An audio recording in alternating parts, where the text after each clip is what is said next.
USAA knows dynamic duos can save the day, like superheroes and sidekicks or auto and home insurance. With USAA, you can bundle your auto and home and save up to 10%. Learn more and get a quote at usaa.com/bundle. Restrictions apply. Hey, it's Paris. You know I love sparkly things, right? Like stars. Duh. And thanks to Hilton and Auto Camp, I just slept under them. Picture me, serving looks by the fire outside my luxurious Airstream, making s'mores with the kids, while a national park is our backdrop. The great outdoors meets Hilton hospitality. That's hot. Explore all the new ways to stay at Hilton.com. Hilton for the stay. This episode is brought to you by Indeed. When your computer breaks, you don't wait for it to magically start working again. You fix the problem. So why wait to hire the people your company desperately needs? Use Indeed's sponsored jobs to hire top talent fast. And even better, you only pay for results. There's no need to wait. Speed up your hiring with a $75 sponsored job credit at Indeed.com/podcast. Terms and conditions apply.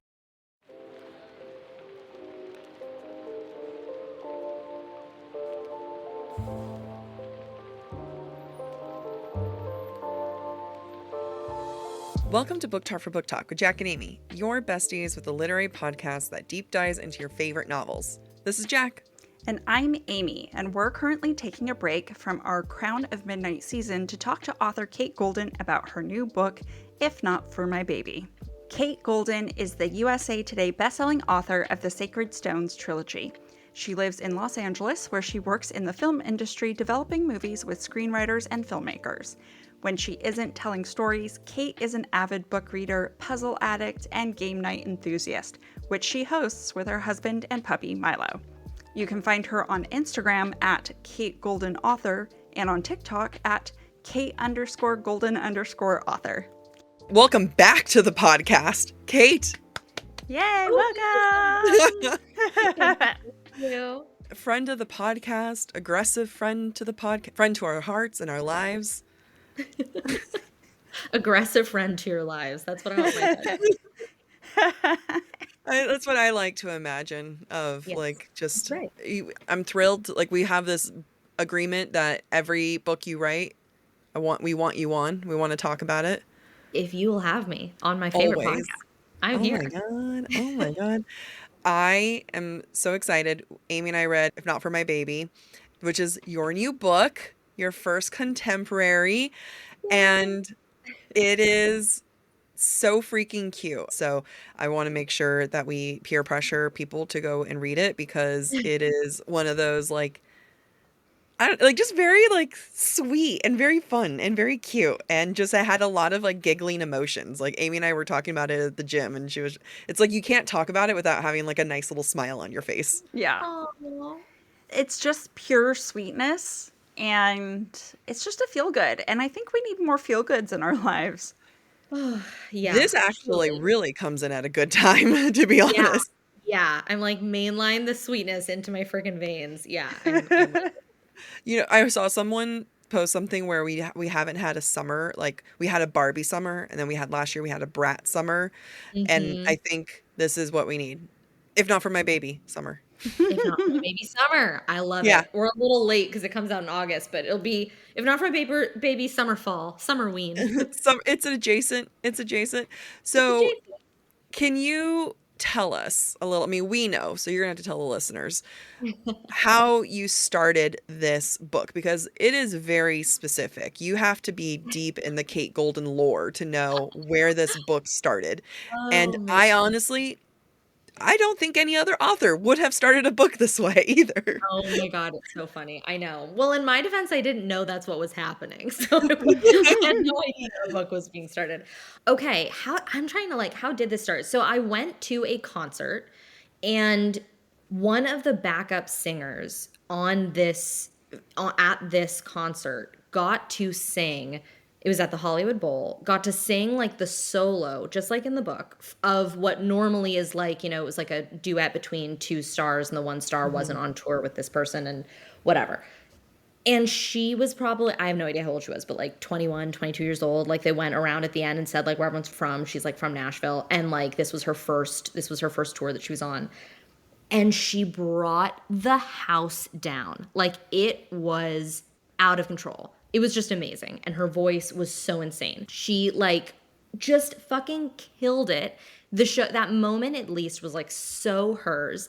And as we were leaving the Hollywood Bowl, me and my husband, I was like, that was just amazing. Like, can you imagine? I was like, you know, as us authors do, or like whenever Yeah. people love to put a story onto the moment, I was like, that probably was like all she'd ever dreamed of. And like, she got to have this moment. And my husband's like, maybe, I don't know. Like, who knows? I was like, maybe that's what happened. And I was like, that feels like a book. Like, that feels like a moment. Like, what if you were a small town girl from Nashville and you had this opportunity to sing in front of 20,000 people at the Hollywood Bowl and like you stole the concert? And so we ended up, we don't live anywhere near the Hollywood Bowl, but we walked home from the Hollywood Bowl because I do my best thinking and like brainstorming while I'm walking, and I make my poor husband walk with me. No, like, I all the know what general area you lived in. Yes. Not You- close. It took us Not- like 3 hours. We had blisters, like whole thing. We had to stop in a random bar to go pee. It was like, I was just like a couple more blocks.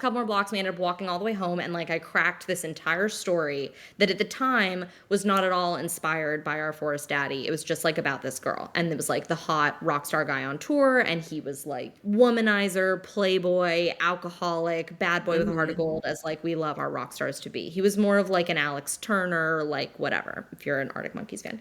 But I also was like, I never thought I was going to write contemporary, and I didn't think that it was necessarily what my like readers were going to be excited about. And I kind of like, I think I jotted down like a very basic outline when I got home because I was excited, and then that was kind of it.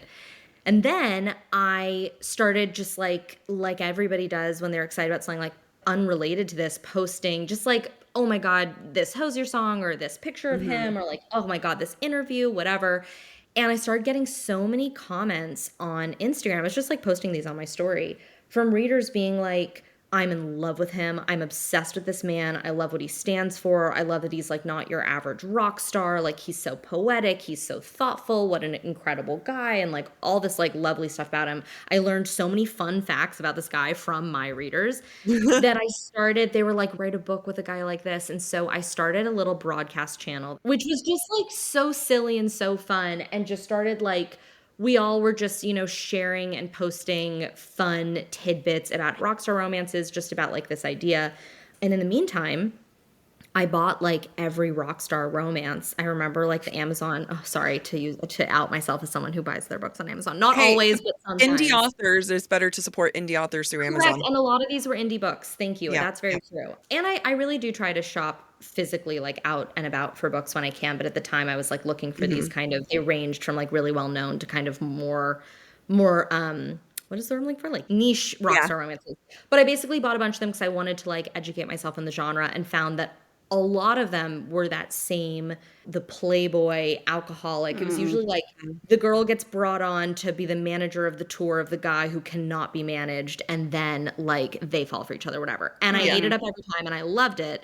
But I was like, what am I going to bring to the genre if I write kind of the same exact thing? But I do credit that broadcast channel with everything, because in the early days, as I was kind of cracking the idea and finding the characters, I would share snippets, and the channel just like grew and grew and grew. And then what's sort of funny is I never thought it would get published. Like I had told my agents I had no intention of writing contemporary. At first I thought that maybe I would just share it like in a big like Google Doc for the people in the channel, like a free thing that we could all just like be a part of. I thought maybe I'd share it like chapter by chapter on my website if it got like longer. I thought it might be a novella. I was like, I didn't really know what I was doing. And then my agents actually were like, we saw this thing you're doing, and there's a lot of people in this group, and do you want to it was around the time I was doing my proposal for Berkeley. That's where my books are published. And they were like, should we see if they want to do this? And I was like, okay. And they did. And so then it kind of like happened. It spiraled sort of out of nowhere, and I was very lucky. But yeah, that's the OG story. I love it because it's that woman, that the woman who was, that is who inspired it, was an incredibly talented woman who got to have her moment. And like, that is the heart of it, which makes sense because that is totally the heart of this book, right? Is Clementine. Oh, thank you. By the way, I feel the same way. The heart and soul of it absolutely was about this woman and how moved I was by this Mhm. experience of, watching her command this audience when it wasn't even her tour. It was incredible. So, since you never planned to write a contemporary romance before, you've written 3 romantasies, you have another 2 that are on the way. So, what was different about writing a contemporary, and what was like the best thing about it, and maybe the most challenging thing about it? Oh, such a good question. The best thing about contemporary by far for me was being able to use like my own vernacular and like modern slang. Like I can't think of Mm. any great examples right now, but like at one point, this is not even good writing, but whatever. But like at one point, like she's wearing this tiny denim skirt and she's like, I felt like a Bratz doll. Like you can't say stuff like that. Yeah, And yeah. it's like there is no Bratz doll in Evendell, which is where, the fantasy land that my first series takes place in. But there's a million examples like that, like being able to use modern references to talk about like Atlantic City or this, Fenway Park or like real places. It just takes a lot of heavy lifting off of the actual writing because you don't have to keep kind of coming up with your own way of describing things or likening things. Like at one point she says something like, "Ugh, he said this thing and I'm going to think about it so much I'm going to accidentally say it when I go to place a coffee order." There are no coffee shops in your fantasy Yeah. land. So like that was so freeing and so fun. I'd say the hardest part were the stakes for me. Mm. I had become very reliant on life or death, dragons, torture, captivity. Like whatever the worst thing you can think of, that was on the table because you're Yep. in like medieval fantasy, whatever. I kept, as I was like outlining this, like writing in things that were so melodramatic and insane. Like, and by the way, I think like unfortunately, fortunately, some of them stayed in there. Like at one point, he punches somebody for her. Like, do No, but people you really have do to. that? No, it had You, to. yeah. He had to. I agree. But I think that was hard, trying to find like, okay, well, where does especially because it's not really enemies to lovers. So like, where's the Mhm. depth of the drama coming from when you take two well-adjusted, she's not so well-adjusted, but when you take two like reasonably rational human people that are in this world where there are not Mhm. dragons or, knife fights, how can I make sure that in every single scene, there's something that you are just dying to have happen, Yep. like that you are like on the edge of your seat waiting for. That was definitely something that I had to think extra hard about all the time. Yeah. That's hard to definitely go from dragons to epic cliffhangers that destroy people to now having, yes, that is, if you guys haven't read her other series, then, good news, they're all out. You can go binge them all. But it is hard to transition into something where they're not it's funny, I hadn't even, like, clocked, like, you're right, they're not enemies to lovers. It's not like her best friend's brother, like, there isn't any super high stakes situation, and yet I feel very tense. Like, I feel like, "Oh my," like, I need them together. It's funny because one of the books I referenced the most when I was writing this, and it's not like tonally the same and the writing's not the same, but like I reread Normal People because I Oh, think that's okay. a great example of like you're like on the edge of your seat throughout so much of that book. I actually read Normal People all in one sitting when I first read it. It's like you want these two to get together so badly and their own emotional hangups from youth to, their early 20s are just tearing them apart, but they're not enemies to lovers. They're not, I mean, there's like a class divide in the beginning, but like nothing that, anybody, their parents, anyone is going to like keep them away from each other. It's Mhm. just human nature. We self sabotage. We make the wrong decisions for ourselves all the time. It's part of being a Yeah. person. So, yeah, I had to sort of try to channel that whenever I needed conflict, which is all the time in a good book. But you channeled it. You Yeah. channeled. I Thank mean, you. I think my favorite conflict was the when the tour bus leaves them behind. Oh my gosh. Yeah. Oh my God. So funny. I That one I was so I good. love that scene. I think about that all the time for kids at Disneyland who are like, "Oh no, our bus is at 7, we gotta go," but they're still on Oh Space my Mountain, and I'm just like, "What are you gonna do if the bus leaves you What are you gonna behind?" do? Do you Hitchhike from Anaheim back to wherever you're from. One of my favorite niche parts of TikTok is watching videos of people's cruise ships that leave them.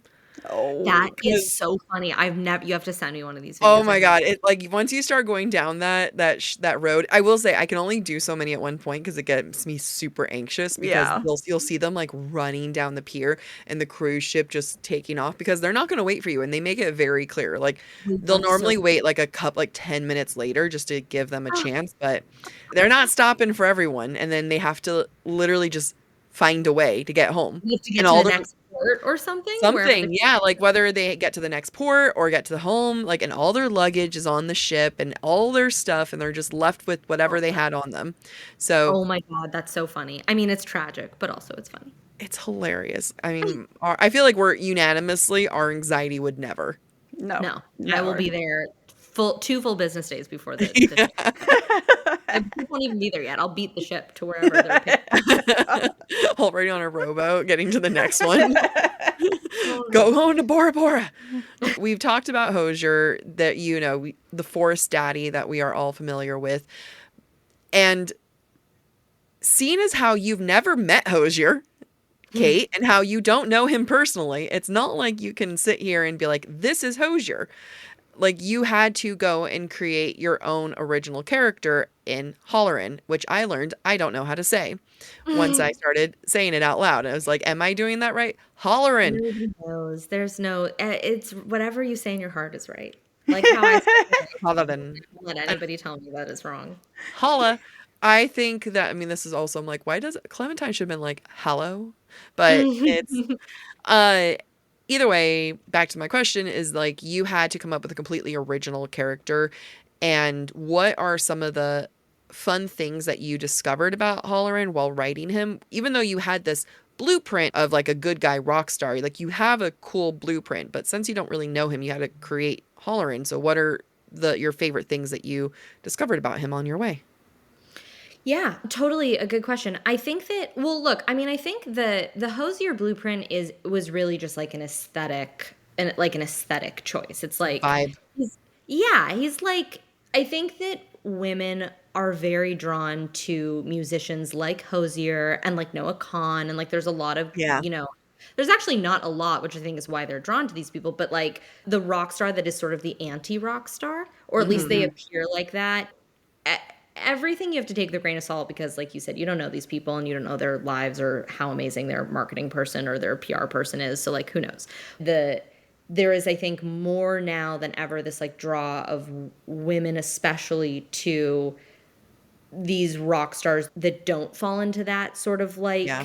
the rock and roller with the harem of women or the green room filled with ladies or the booze or the drugs or whatever. Again, like I'm not yucking any yums. I love books like that, like have many I could reference that I'm obsessed with, but I think that this was something kind of new and fresh. So it was like that with this kind of specific aesthetic of like very tall, very Irish, like long hair, the accent, like it's poetic, whatever, is very attractive. But then once you start actually writing the book, it's like there's nothing specific about Halloran that is like emotionally similar to Hosier because I don't know that guy and like whatever.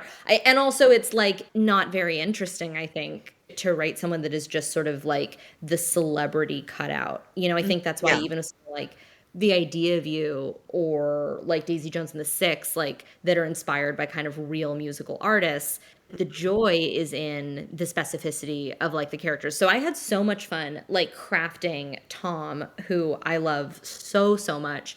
Specific things about him that I really love. I mean, there's a lot. I obviously don't spoil anything. I would say like two things that make him like the most dreamy to me.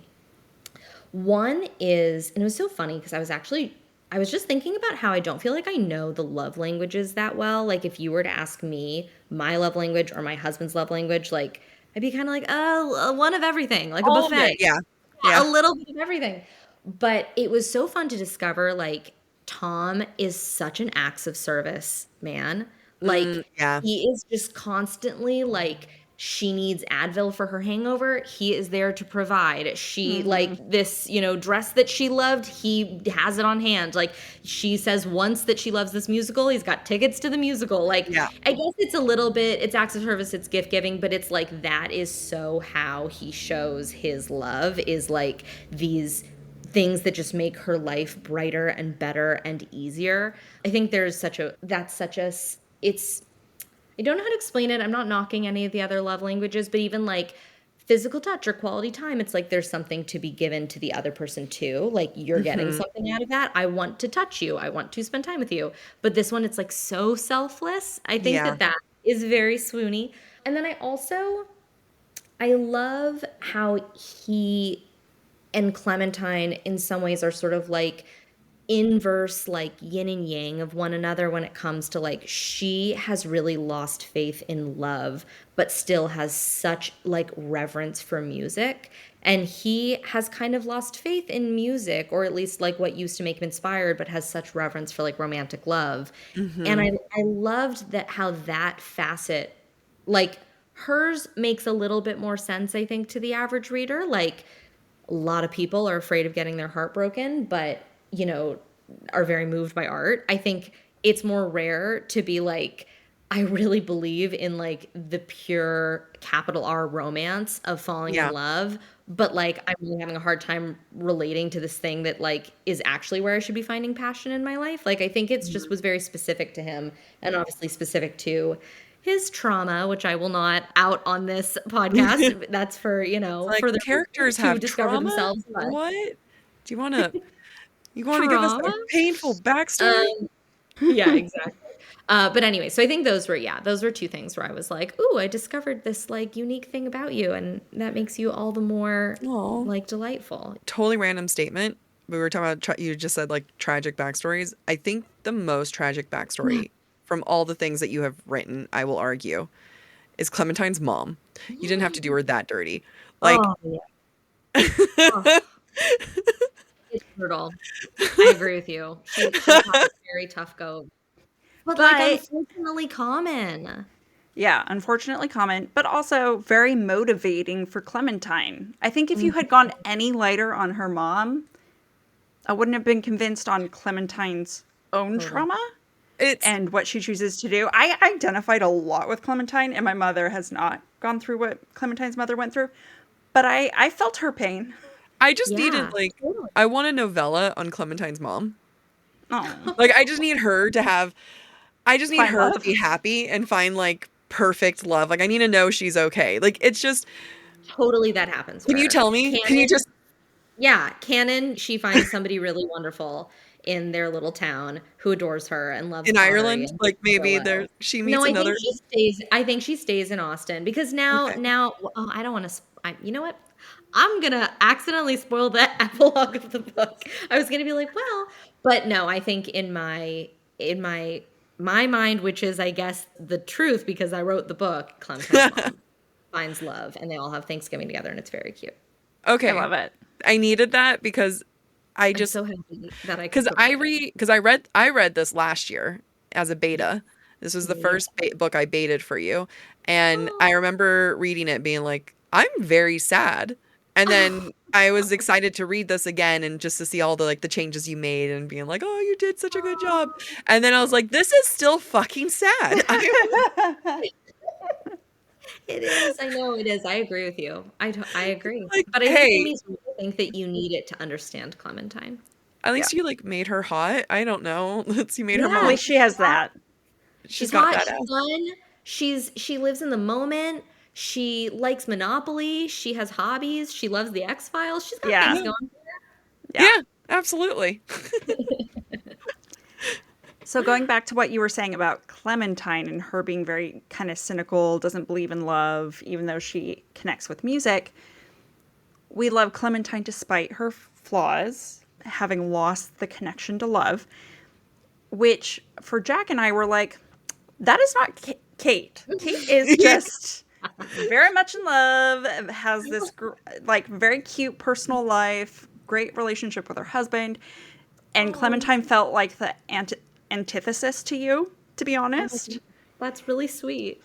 So our question is, how did you connect with Clementine? Like, what was it that helped you understand her as you were writing her?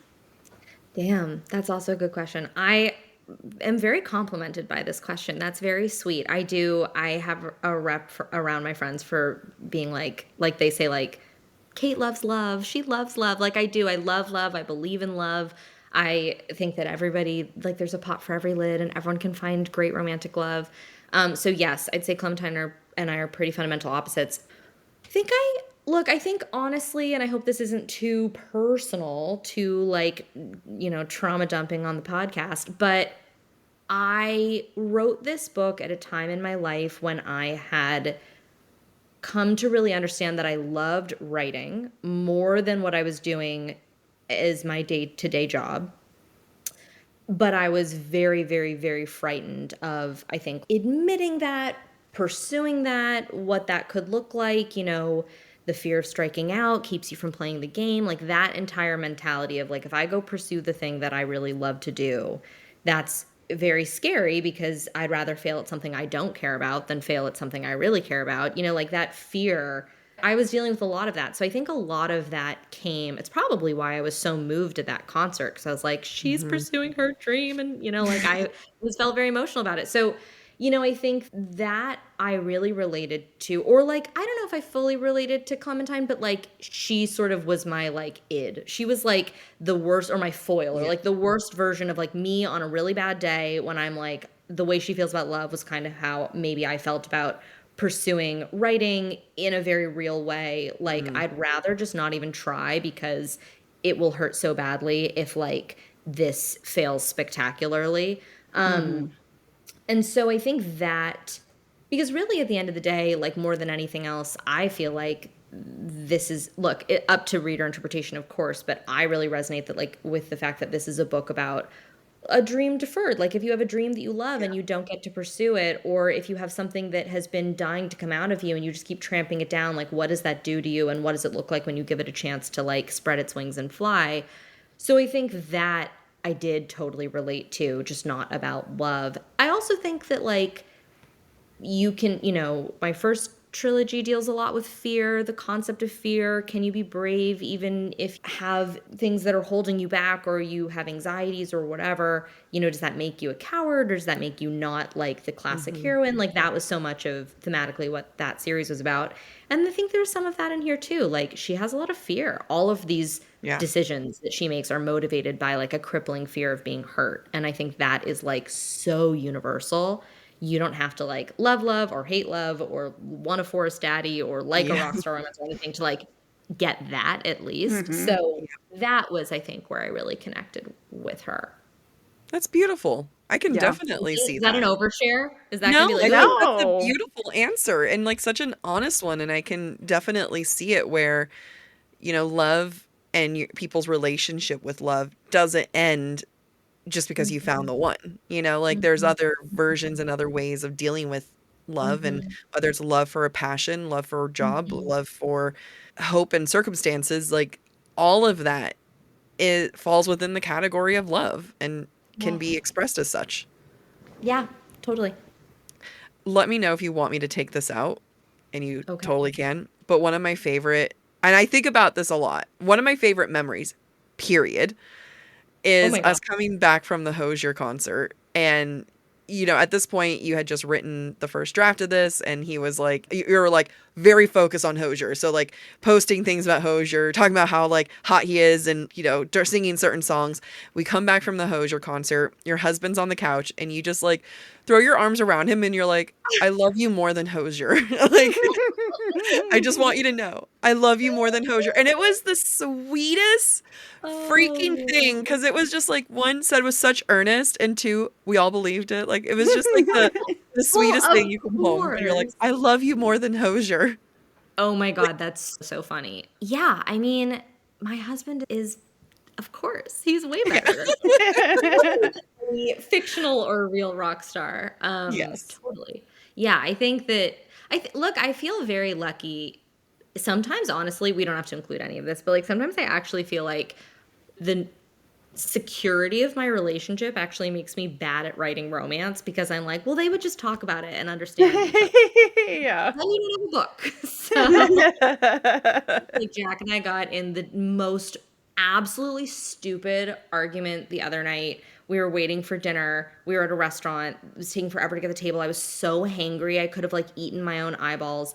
And I was like, go up and look and see if any of the tables are getting up. And he's like, I'm not going to do that. Like, it's rude to the hostess, like the person who's doing it. And I'm like, I've been a hostess. You've never been a hostess. It's fucking fine. She's busy. Get up and go look. And he's like, I'm just not going to do it because it's rude.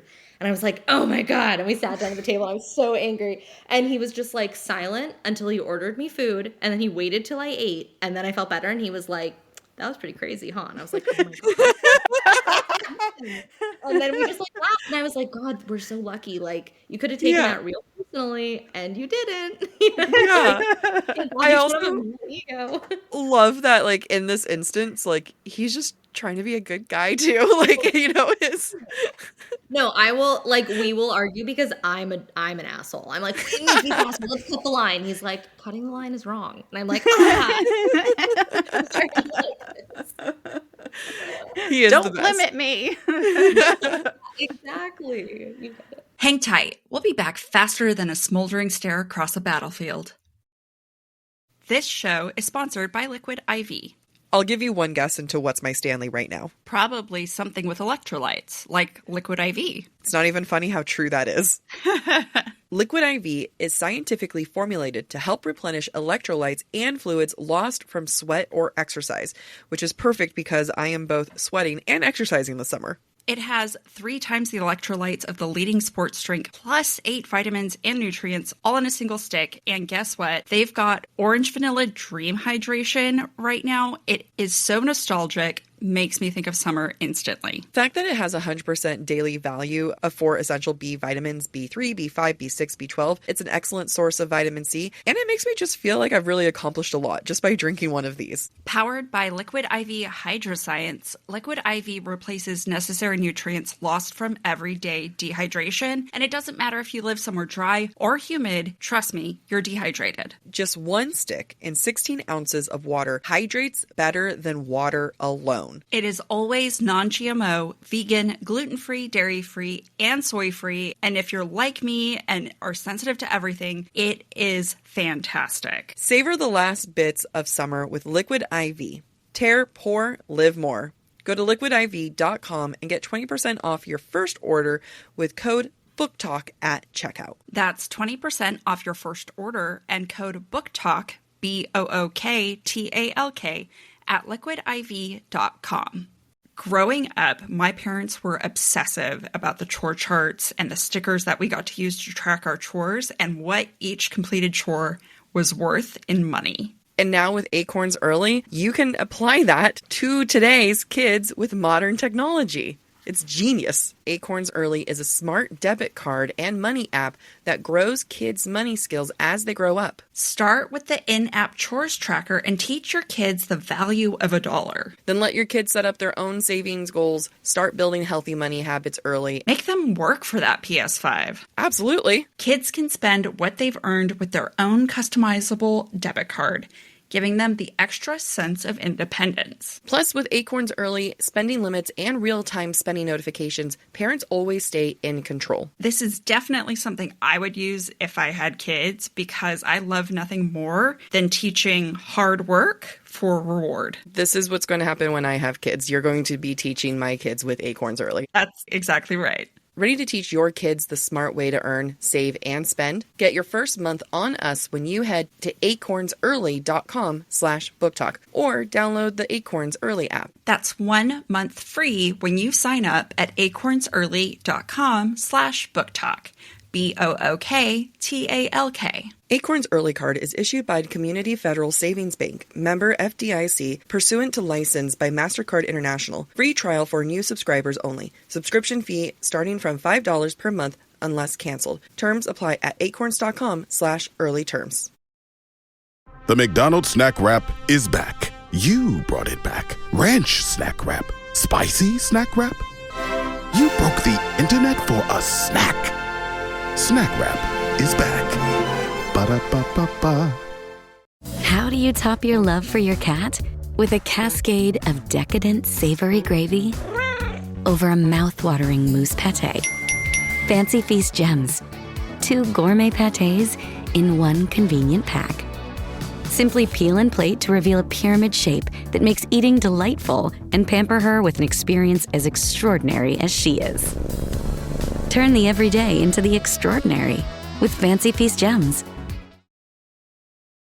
One of the hardest things when it comes to rockstar romances, in my opinion, or anything to do with music, and that to me is the music element in the book.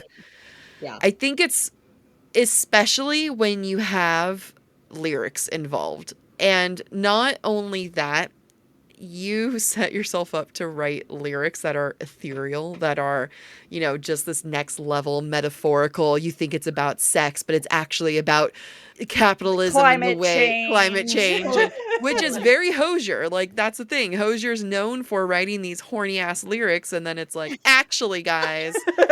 So I think it's really hard to do that. Like, that is one of the hardest things, and yet I believed your lyrics entirely. How do you imagine it? Like, do you imagine melody? Like, can you imagine the beat to this? Would you ever have someone actually put music behind these lyrics? Well, no. I mean, I didn't at the time. That's not to say like if somebody wanted to, I would be like, no, don't do that. I just tried to write it like poetry. That was I bought a bunch of books on poetry, like like the ones you get in school with the black signs, great, romantic poetry from all these different eras, like the Lake poets, which is very Taylor coded, and like lots of different poets that have helped so many of my favorite lyricists write songs. So I also because I'm a big research girly, and it was just really fun. Again, mind you, I did all this thinking no one would ever read this book. Like, my husband was like, why are all these books coming in the mail of this thing about poetry? And I'm like, I'm just having fun. I'm like, leave me Can alone. a girl have a hobby and read about poetry? Every time I was like, wow, I'm putting a lot of effort into this book that no one's ever going to read. I just told myself, my husband spends more hours than this playing video games, and those are just for him. What difference does it make? And you're doing research on poetry, okay? Exactly. I'm reading Fancy Paradise as- Lost. So I spent a lot of time listening to a song that I loved and reading the lyrics as I went for, of course, Hosier, but also a lot of Fleetwood Mac, Florence and the Machine, Taylor Swift, The Shins, right? Very poetic, ethereal music. A lot of this is so random, but I love Richie Mitch and the Coal Miners, Mount Joy. There's a lot of Arctic Monkeys aren't quite as poetic, but there are some incredible very sexy lines and couplets that you think are about sex, and then you go on Genius and you see it's actually oh, it's about this thing instead. That was the fun of it. I tried to just study songs that had captured the vibe of what I was going for, what the rhyming couplet was. And then honestly just tried to wing it and have fun with it. I definitely rewrote them many, many, many times. But then I saw Taylor Jenkins Reid said this in an interview. She was like, I was really sad by the time Daisy Edgar Jones. I was thinking about normal people. By the time Daisy Jones and the Six was done, I was sad that I couldn't write any more songs for my fake band. It was over. And I really had come to love writing the songs. I wouldn't say I felt, I'm no Taylor Jenkins Reid. I didn't feel quite that I've gotten good at this. But it by the time I was done, I was kind of like, wow, a whole skill set I'll just never use ever again. It was fun though. It was a good time. We can start a band. We can start a band. We can start writing poetry because again, there was no melody really in my head. So I guess I just have this poetry. How does the audiobook narrator, how are they going to do that? Do you know? Yes, it's by the way, the audiobook is so stupid good. It's insane. Is it two voices? Yes, it's a duet, which is so perfect for the for a book about a duet. Ellie Gossage, I hope that's how you say her last name, reads all the characters and Clementine, and she is amazing. And she covers so many accents. There's Irish people, there's people from Georgia and Texas. She does everything so well. And then Eric Nolan, who is the Devil of Dublin, which is he's a pretty famous Quinn audiobook narrator. This fantastic Irish guy who also was in Game of Thrones, a lot of, I think, Vikings. He's so the person that you would picture, reads just Halloran's lines. And he is spectacular. It's so good. But anyways, they read the lyrics like poetry. No. Okay, they read it like poetry. Okay. Yeah. I don't want to say it's for the best, but I would It is for the best. Yeah. I think it's probably for the best. No, I'm sure they can both sing. I wouldn't put it past them. I just mean probably takes you a bit out of the reading experience, There's a book, and I don't remember what it was, and I read this years and years ago, so please I don't want anyone to be like, was it this book? But it was some book that the audio narrator started singing, and they just had to come up with like a basic melody, and it was a little bit like this, and I personally I kind of cringed to it. She had a lovely voice. It was great, but I was like, no, don't do that. I don't want to hear that. I feel bad. Someone give this girl a guitar. I don't know. Totally. No, I'm right there with you. I think reading it like poetry is the way to go. Yeah. Yeah, I had a similar experience, but I can't even remember what book it was. The narrator definitely came up with their own melody, and I was like, this is not the melody I would have come up with. Yeah. Please move on. Especially if you have it in your head as something else. Yeah. You've told us a little bit about what was easier about writing a contemporary romance versus romantasy. Would you say that you approached anything like your tropes or the character chemistry or the spice differently instead of just, the narrative pieces like pop culture? I can tell you one thing you had to approach differently. That was the height difference. Oh, well, of course. You had to, that was a given. Although, like, honestly, as I say this as I'm like editing something else, it's in all of them. I can't avoid it. I love a height difference. Kane is really tall. People that I won't name from future books are very tall. We'll just leave it at that. Yeah, I don't know. I think it's funny. I don't feel like I approached anything too differently with this. If anything, I feel like I look back at my first trilogy and this upcoming trilogy and feel like, if anything, they kind of read like contemporary romance. I've just thrown dragons in there. Actually, my editor was the first one to say this to me. She's like, I'd never read a romantasy where the main character's like, that's wild. She's like colloquialism.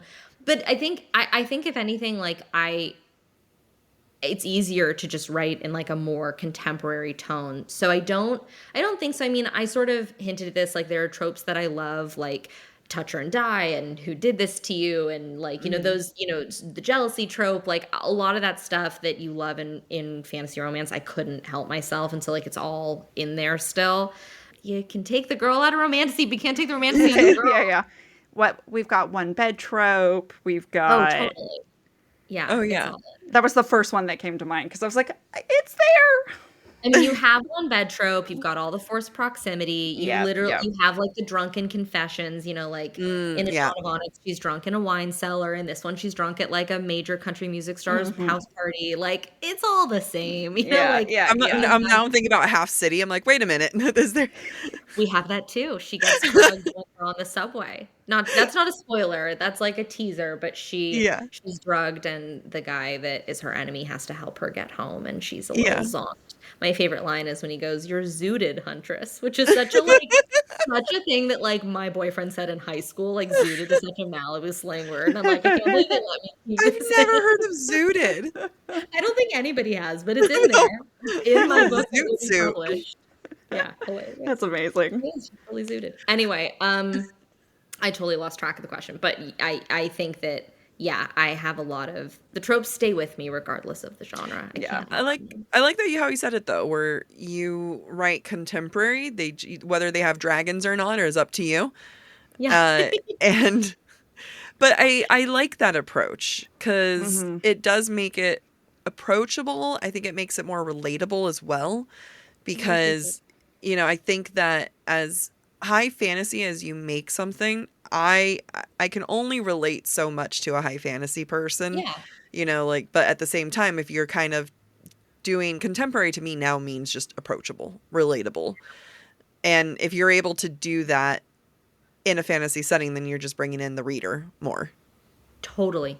No, I feel the same way. And that's sort of what I look for in the fantasy that I read. Like, I think it's a product of just like being busier now and writing and whatnot, but it's hard to pick up like really, really heavy, dense fantasy, not just like world building dense, but where like the writing and the dialogue, it's all such a it's like kind of all a leap into that world. Like I prefer it. It's probably says something about like our modern attention span and like what TikTok is doing to my brain, but like I just want to open it and feel like I get these characters and I can jump right in. There's always books. I always tell Amy that sometimes I'll start a book and in the first 30 pages, I have to pause or stop reading and just be like, I'm going to get it eventually. Yeah. Like I have to have faith. Eventually I'll understand the world. Eventually I'll know what's happening. And I have to accept that I don't know this right now. But I'm going to have faith I will. TikToks about that are like, when I start a fantasy book and it's like a whirlwind of information. Yeah. You're just like, oh my God, I cannot process half of this. It makes sense now how you went from the Sacred Stones trilogy to contemporary and you're like, you know what? Half City. Yeah. Yeah.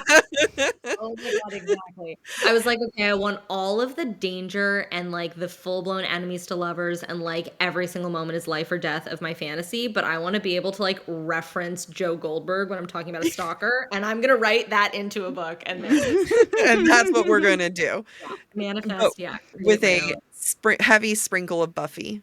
Yeah, and, of course, the heaviest. The most perfect-ist. That was not a word. But I like it. Yeah, thank you. Okay, so now you've written a nice guy rockstar romance. Are there other contemporary romances you might go? I have options for you here. We have mafia, hockey, lumberjack. I got into lumberjack recently. Okay, Best friend's brother. And I think you can start one with you kind of podcast. Maybe two girls who are podcasting. One engaged, the other one looking for love. You know? I'm just throwing that out there. I'm into it. You can even name her after your husband. Oh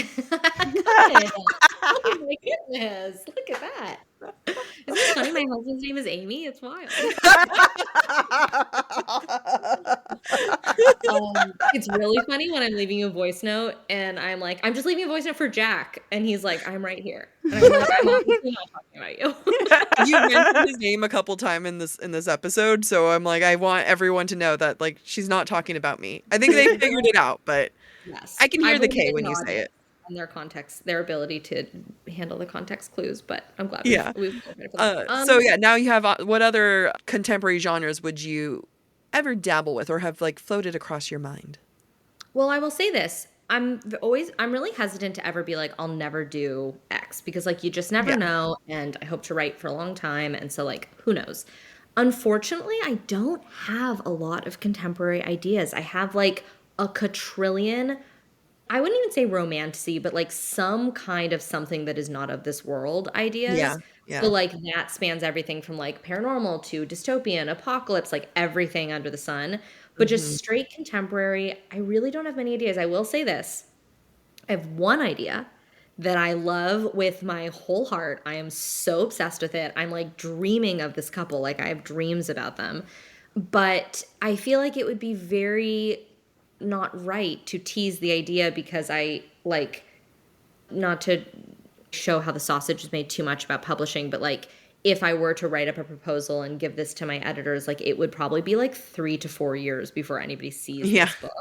Maybe 2 to 3 years. But yeah, I mean, like you have to wait till your contract is up. When your contract is up, you pitch them a lot of different books. They got to pick that one if they want to do that one or they like that one. Like you have a timeline of other books that are coming first. I have a whole trilogy coming out. The first one doesn't even come out until February. So I'm like, would not be nice to pitch it now, but I do have one idea that I love so much. And I will say, I'll give you this. It's not any of the things that you said.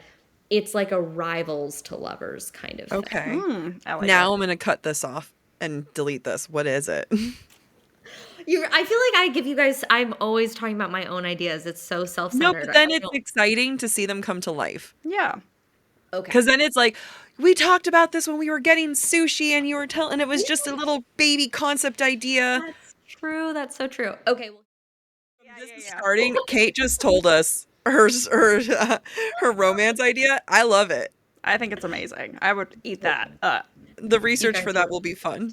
The research will be so much fun. That I was also thinking that. I mean, I'm like, it takes so long to write these books. Says the person who writes books so fast. I know, right? Like I meant to publish. I meant it takes long for them to be published. I've already beta read 2 of your books this year, and that was over a month ago that I finished the second one. No. Actually, one of those was back in October. Yes, never mind. True. So one I'll of have them. 2 more for you before the year is through. Maybe the other one will be like January, February. We'll see. You posted something on your broadcast channel, which everyone should be following your broadcast channel because Oh yeah, that's go where you give join. all these updates. Hey, And Kates. you posted a snippet of something and you're like, it's something I'm working on. I sent you a text so fast. I'm like, what is this? Okay, Yeah, I saw it. you knew. I told you were like, oh, I know what this is. I did guess what it was. Yeah. I However, do share a lot of sneaky things in the broadcast channel. here's the problem. It's a great problem to have. I'm in a wonderful community of people who are in pain with me and reading Kate's books that are left on a cliffhanger, and you had one job, and that was to write that third book because Oh my God, I'm the first one isn't dying. even published yet, and yet you've already written the first two books outlining the third. I have read the first two. This is Half City, and you left us on a cliffhanger. She created a group chat for all of us to I will together. say this sounds like such a like a humble brag, but it was truly the most moving.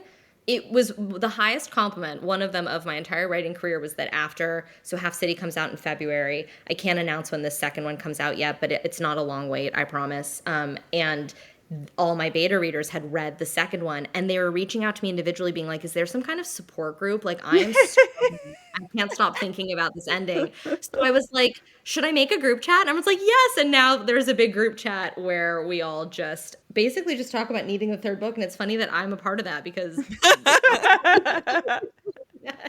It's always exciting when there's an update from you because you do give us some heads up and stuff. So I'm always like, so "Ooh, sweet. that's so fun." But yeah, prolific. I know, like the rate, and you also have another outline, which I'll give an illusion in case you don't want to say anything. But you have an outline of another couple that you love that Yes. we have met before. Yes. You have that outline. I call them Maffin in my brain, but Muffin Oh, sounds better. really? Muffin. They've always been Marfin to me, but I like Muffin is great. You that Blake Lively Anna Kendrick clip when she's like, "Oh, I'm Muffin." If you don't know what I'm talking about, Yeah, I know what you're talking about. it's really cool. Do you want me to take that out? The Marfin? No, The Muffin? no, Okay. no. You have that one. You have another one that again, the one that we'll call it your whip, although you have many Yeah. whips in the progress, but that was one where I'm like, is this one? And you Oh, have this that is one. And then you also have another one. This is the dream. Are you ready? Yeah, yeah. The dream is that the mysterious whip that's in the Yeah. broadcast channel right now is something that I'm hoping I'll go on sub with because it's a genre that my publisher doesn't do. So if my agents like it, which is why I'm always hesitant to like give all the info because people get excited and then my agents are like, there's no market for this, shelf it, Yeah. like it'll be dead. But if they like it, I would take it on sub, and that could be something that comes out maybe late next year or the following year. And then the third one that you and I are talking about, the one about the group chat, that's already got a date. That's happening because that's the last book in the Half City trilogy. Yeah. And I'm going to then read that at one point this year, which makes me feel yeah, good. you're reading it at one point this year for sure. I'm just sad because when I write it, it'll be over, and I love them, and I'm sad. You have so many revisions. You'll have finished it before the first book has even been published. I know, isn't that so crazy? That's so true. And then I have the and then the Marfin thing is like a passion project. I will write it one day, whether that's something that my publisher wants to do or I indie publish or I just like put up on my website. I don't know, but like it's coming no matter what. I love them and their story like has to be told. And then the last thing, I'm not missing anything. And then the last thing is the thing that you just mentioned. And that I hope will be my, when Half City is done, the next like big thing. Not big, but like long. You'll probably start writing that in probably start doing that. Yeah, just this year. I could see you being March, by March. Yeah, this is so funny. There are so many authors that are so much more prolific than I am, but I do appreciate. This makes me at least feel like whenever I'm like, oh, I'm not accomplishing enough, I'll think of this Zoom and I will feel better. No, you are text accomplishing us. so much. Yeah, text us. Every once in a while, you'll be like, I have already done that. So. You're like, how's this book coming along? I'm like, it's coming, but like you're incredible. You knock things out. I mean, you are up at like 4 a.m. working on it. So I have a disease. I don't know what that's about. I think it's a superpower. Oh, that's really sweet. My husband's like, maybe one day we'll wake up at the same time again. I'm like, I don't know what to tell you. Probably not. I get so excited. I'm like, my characters are Understandable. waiting for me. I have to go hang out with them. Yeah. I think you said something one time that, like, especially when it comes to Marfin, they live in your head and they haven't gotten their happy ending until you've written it. Yes. So you're just kind of like, you are the cock block. 100%. And it's not, this is so funny. It's not as bad for anyone as it is for that couple that is hanging on the book 2 cliffhanger of Half City. Like, I think about them all the time. I'm like, they're suffering. I gotta write the 3rd book. Yeah, you do. Thank you for giving us all of the heads up. Everyone, please go read Kate. I almost said your name. Go read Kate's first contemporary, If Not For My Baby. So freaking cute. And it is the palette cleanser that we need from this year. Yep. I completely We need something agree. good. We need something good here. and This that's is the one of something those. good. Yeah. Coldplay Affair can only get me so long. I need something happy. That was a very, I was like, what a sweet way to bring the internet together. And then I'm like, oh, but it's But someone all, else is suffering. It is. It's almost wholesome, but it's not. I But think, it's not. though, it makes me really feel like we should bring back public shaming. I know it's like, it is so fun and like fun to have everybody together on this team against these cheating assholes. But then Yeah. I'm like, who knows they're suffering? I Oh, don't know. I love you. I know. I'm like, You're so they're cute. in really miserable marriages or open marriages, or they're, you know, I don't know. You're You the don't know if best that's one. true love. Maybe they're soulmates. Yeah. I mean, we were both on this shaming team. Now you're hopping over to Kate's No, real no. fast. The shaming team is the right team to be on. You No, but and you're right. 90 million people. You're in the right. right team for her. It's, The memes are so funny though. The one memes of are hilarious. Michael and Holly, when it's like, this is what, like, I'll send it to you, like what the couple looks like, that cracked me up from The Office. Yeah. So if anyone wants something that is guaranteed good and doesn't have that borderline someone's gotten hurt, then If Not For My Baby is the one. That's the one. This is the palette cleanser that we all need. And then please be sure to, we read off all your social handles, but please, like, you have a newsletter. Yes. Yeah. Tell us where everyone can find, because you have a lot of like secret hidden information for the fans that really know you. For the ones who want to be in the know. Okay, so basic Instagram is where I'm the most active. You guys have already shared the handle. I'm not on TikTok as much as I used to be. That's because I'm trying to preserve my brain, which is becoming so like flip, flip, flip, flip, flip. Like the tick. I realize people can't see what I'm doing with my hands because it's podcast, but like TikTok is frying my brain, so I'm trying to be on there less, but mostly on Instagram. On Instagram, if you can join the broadcast channel, it's called Kate Dates. I share like all of the most like insider scoop stuff in there. It's like very unhinged and random.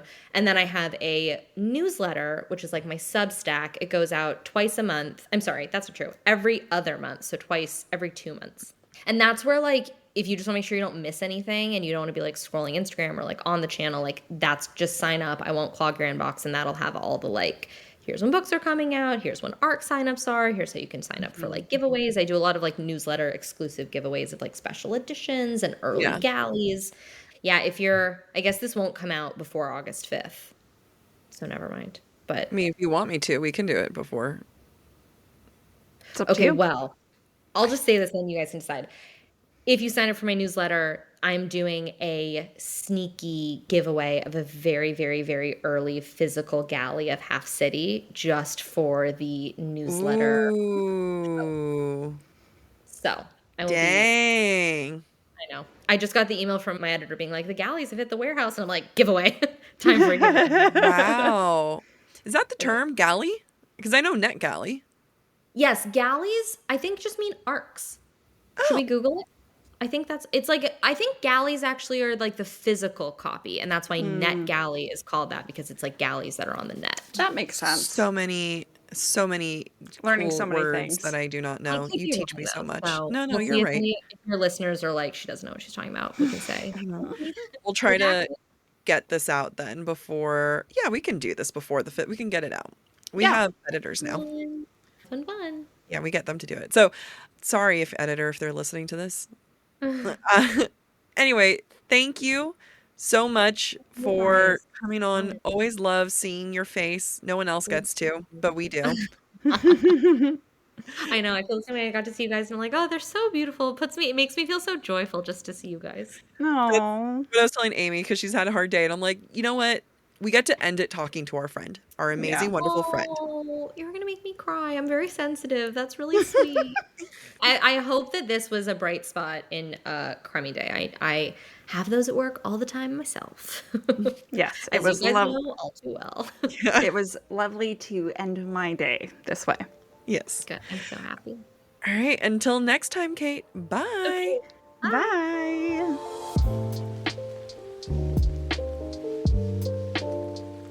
Thank you for listening to this special episode of Book Talk for Book Talk with Jack and Amy. We encourage you to rate and subscribe to our show on your preferred podcast listening platform. We would also love to hear your thoughts based on today's conversation. You can submit your comments to our form at booktalkforbooktalk.com for a chance to have your feedback discussed during a future mini episode or a Patreon exclusive episode. If you're enjoying the podcast, please visit our website, booktalkforbooktalk.com, to view our latest merch and learn about supporting the show through Patreon or Venmo. You can follow us on TikTok, Instagram, or YouTube at the handle Book Talk for Book Talk. Bye.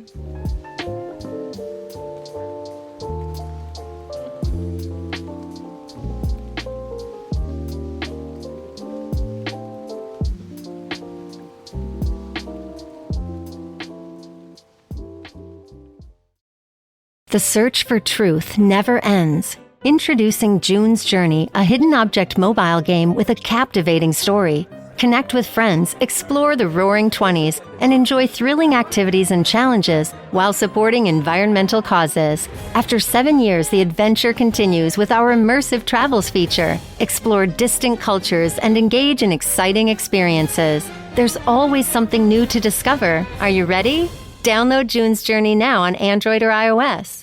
This show is sponsored by Liquid IV. I'll give you one guess into what's my Stanley right now. Probably something with electrolytes, like Liquid IV. It's not even funny how true that is.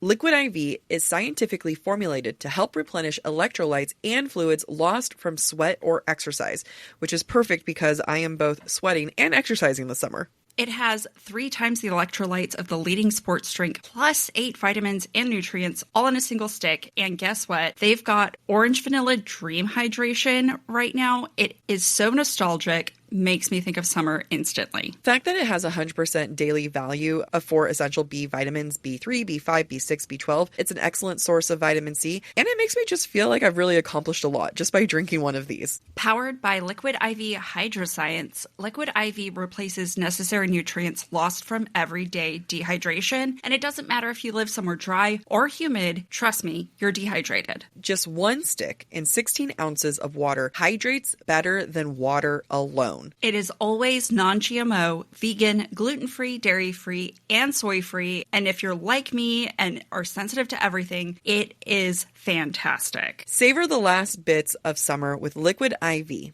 Tear, pour, live more. Go to liquidiv.com and get 20% off your first order with code BOOKTALK at checkout. That's 20% off your first order and code BOOKTALK, BOOKTALK, at liquidiv.com. Growing up, my parents were obsessive about the chore charts and the stickers that we got to use to track our chores and what each completed chore was worth in money. And now with Acorns Early, you can apply that to today's kids with modern technology. It's genius. Acorns Early is a smart debit card and money app that grows kids' money skills as they grow up. Start with the in-app chores tracker and teach your kids the value of $1. Then let your kids set up their own savings goals, start building healthy money habits early. Make them work for that PS5. Absolutely. Kids can spend what they've earned with their own customizable debit card, giving them the extra sense of independence. Plus, with Acorns Early, spending limits, and real-time spending notifications, parents always stay in control. This is definitely something I would use if I had kids because I love nothing more than teaching hard work for reward. This is what's going to happen when I have kids. You're going to be teaching my kids with Acorns Early. That's exactly right. Ready to teach your kids the smart way to earn, save, and spend? Get your first month on us when you head to acornsearly.com/booktalk or download the Acorns Early app. That's 1 month free when you sign up at acornsearly.com/booktalk. BOOKTALK. Acorn's Early Card is issued by Community Federal Savings Bank, member FDIC, pursuant to license by MasterCard International. Free trial for new subscribers only. Subscription fee starting from $5 per month unless canceled. Terms apply at acorns.com/early terms.